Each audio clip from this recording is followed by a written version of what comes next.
Hey, it's Nancy from Nancy True Homes, and I am always telling you guys not to buy in multiple offers with flips, but instead try to buy with less competition below the median.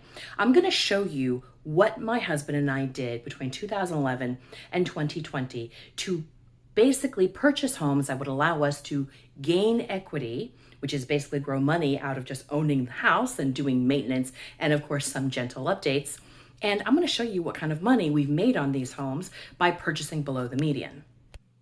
The first house I purchased at 2011, I believe, we paid $111,000, sold it 3 years later for $270K, making a $159 gain on that particular property. We rolled that money into house number 2 and purchased it for $289, sold that house for $440, and took the gains of $151K and rolled it into this house, number 3, which we bought for $400K, sold then a couple of years later for $535K, adding $135K to our portfolio. And we rolled that into house number 4, which we bought for $475, and then about 18 months later, sold it for $535K, making a $60,000 on that one.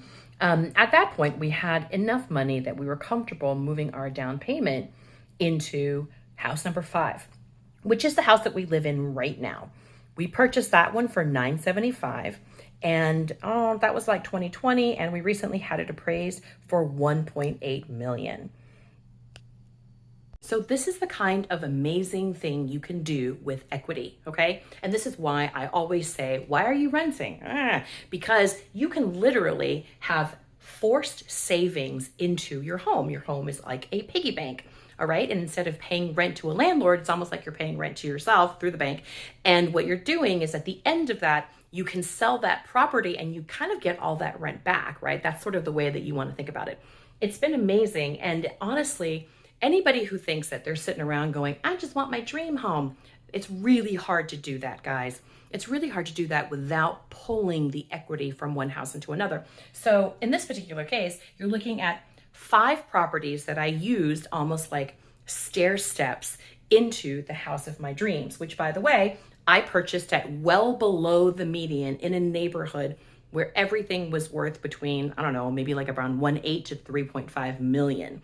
And I purchased the cheapest house here. And yes, it needed work. And yeah, I put in about $70K, but not 18 months later, I got an appraisal of 1.8 million and pulled a HELOC out. Once I was able to pull that HELOC out, guess what I did?